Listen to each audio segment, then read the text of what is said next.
Un cordial saludo en esta tarde de domingo a todas las personas que nos siguen a través de nuestra fanpage Misión Apostólica Internacional, Cristianismo con Inteligencia. Es una bendición poder compartir como siempre la palabra de Dios, es una bendición estar con ustedes en el día de hoy. Yo soy el pastor César Mauricio y quiero compartirles una palabra acerca de los procesos que nos llevan a la victoria en Dios. Tenemos en la vida en ocasiones ideas preconcebidas sobre cómo es Dios. E imaginamos que el Dios que nosotros adoramos es un Dios mágico, un Dios instantáneo, un Dios rápido, un Dios que hace cosas mágicas. Pero la realidad es que el Dios que nosotros adoramos es un Dios de procesos. Y los procesos de Dios nos llevan a la victoria. Y no hay victoria sin proceso. Si nosotros no tenemos victorias, quizás es porque estamos abortando los procesos. Dice la Escritura en la Biblia claramente que vino David y David estuvo haciendo una obra para Dios, pero una obra que le llevó a hacer primeramente procesos, que le llevó primeramente a vivir en una cueva, que primeramente las personas que se le acercaron a él no fueron aquellos del palacio, no fueron aquellos que compartían el palacio del rey, sino fueron aquellos endeudados, amargados de espíritus, personas que estaban pasando por momentos difíciles y estaban comprometidos con David y con el propósito que Dios tenía con David para llegar a ser rey. Y posteriormente estas mismas personas fueron transformadas y se convirtieron en la mano derecha de él en el palacio. Yo quiero invitarlo hoy a reflexionar. Si no están pasando victorias es porque tal vez estamos abortando procesos. ¿Qué pasó con David? Dios le habló a David, Dios le habló luego de los procesos que tuvo que pasar, luego de estar huyendo y estar pasando momentos difíciles porque Saúl, el rey Saúl, le perseguía. El rey Saúl no podía entender que Dios le había escogido y que Dios le había ungido para cumplir un propósito inmenso. Entonces, en el libro de Primera de Crónicas 17, versículo 8, dice claramente: y he estado contigo en todo cuanto has andado, y he cortado a todos tus enemigos de delante de ti, y te haré gran nombre, como el nombre de los grandes en la tierra. Tanto así que después de siglos seguimos hablando de todas las bondades y de ese rey David que tenía un corazón conforme al de Dios. Pero ¿cuáles son las etapas o cuáles son los pasos para poder cumplir y llegar a esa victoria, para poder alcanzar esos procesos que Dios tiene con cada uno de nosotros? Y vemos que los procesos aparentemente son silenciosos, pueden ser lentos, pueden ser dolorosos, pueden ser quizás confrontantes, porque nos confrontan con una realidad, pero algo que sí es cierto es que cuando hacemos esos procesos alcanzamos victorias inimaginables. Lo primero que Dios hace con nosotros es formarnos. Cuando Dios nos llama, comienza a formarnos. Cuando el mundo nos llama, primero busca que estemos formados. La diferencia es bastante amplia, porque vemos cómo el mundo quiere que nos formemos para luego llamarnos, pero Dios nos llama y comienza una formación día a día en cada uno de nosotros. Lo vemos en Moisés, lo vemos en Josué, lo vemos en José, lo vemos en cada uno de estos personajes bíblicos que fueron llamados y posteriormente comenzaron a ser formados por Dios. ¿Qué pasa? Aprendemos a vivir de la mano de Dios cuando somos formados por Él, porque Él dice que aquel que Él ama, disciplina, y el que recibe por hijo, azota. Lo cual significa que de alguna manera esa disciplina no es una disciplina destructiva, sino al contrario, es una disciplina constructiva, una disciplina edificante. Entonces Dios comienza ese proceso de formación, nos llama, comienza Dios a hablar, comienza Dios a enseñarnos, como lo hizo con sus discípulos, que los llamó, y luego comenzó a darle un entrenamiento, pero un entrenamiento intensivo, hasta lograr el objetivo que era que estuviesen reunidos en el día de Pentecostés para recibir al Espíritu Santo.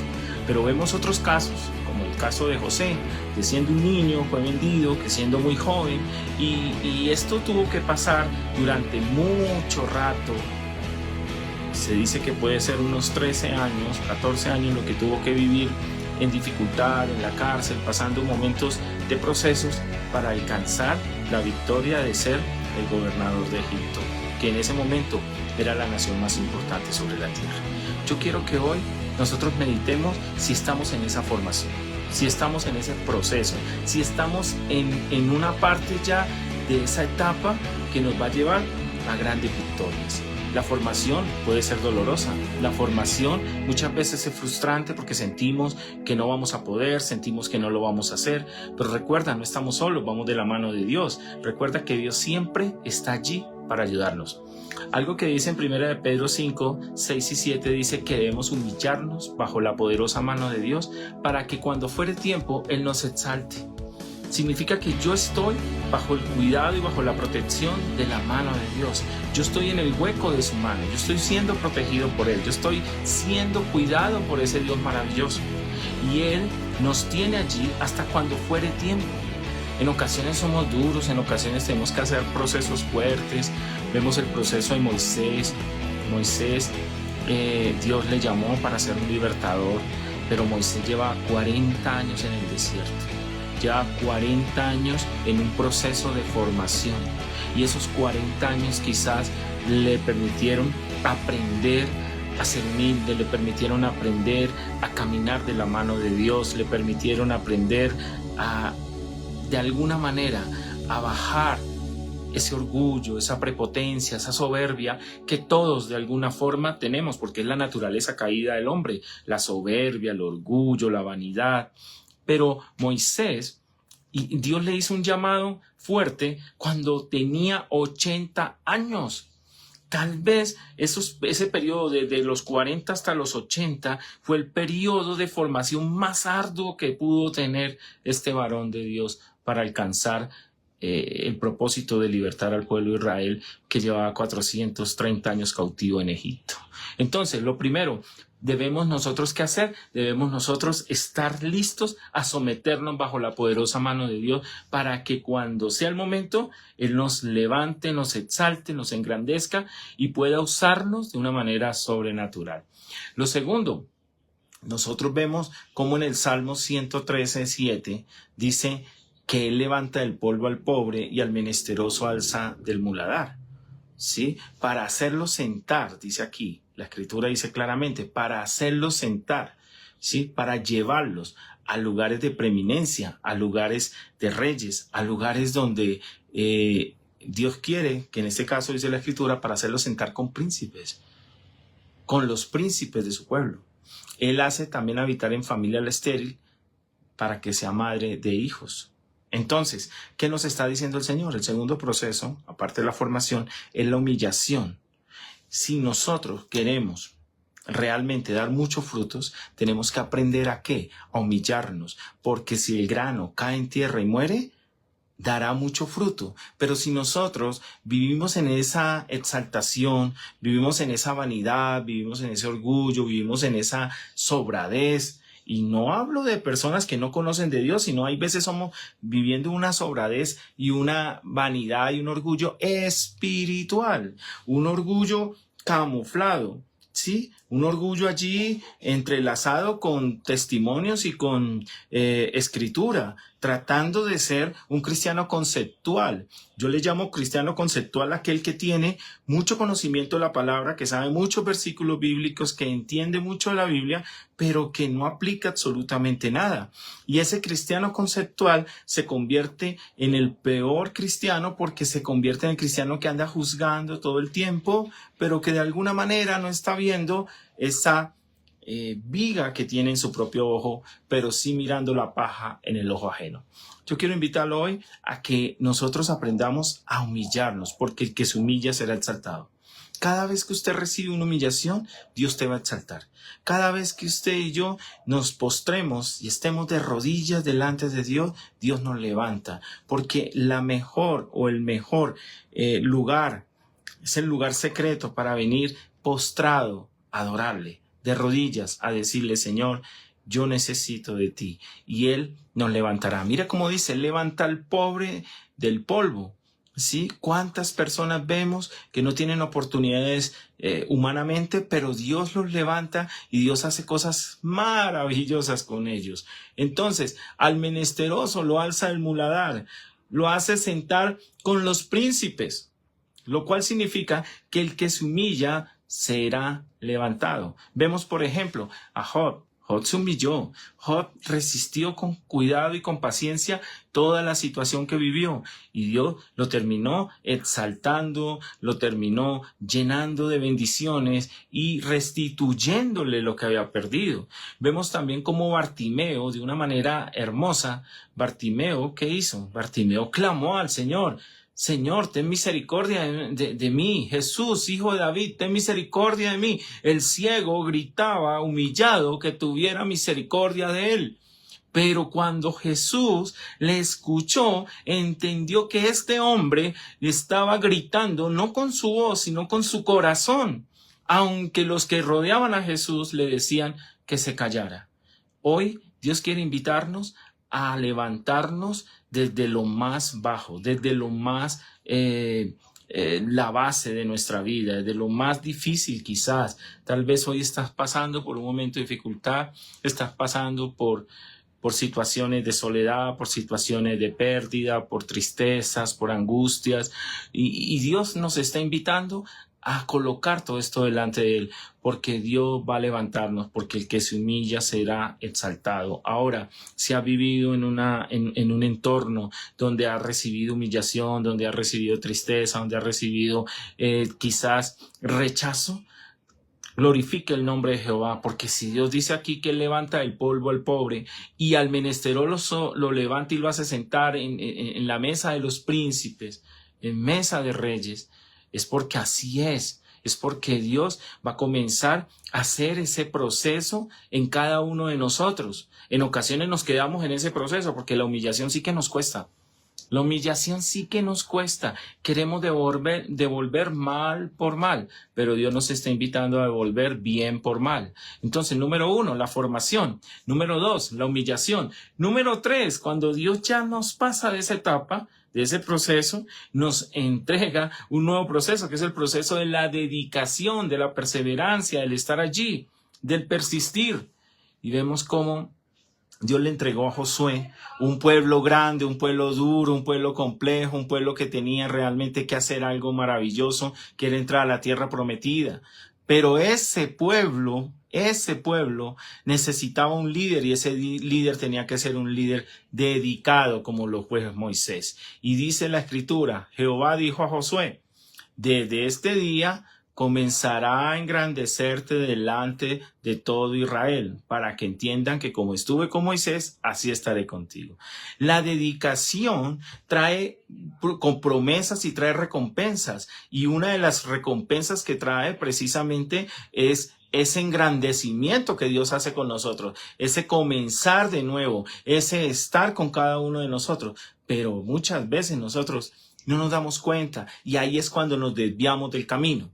Qué triste es ver cómo hay personas, cómo hay hombres de Dios, hay personas que Dios los levanta del muladar, los saca del polvo, los saca en victoria, los lleva a una victoria y luego nosotros de una manera infiel nos apartamos de ese Dios vivo y comenzamos a actuar de una manera totalmente equivocada.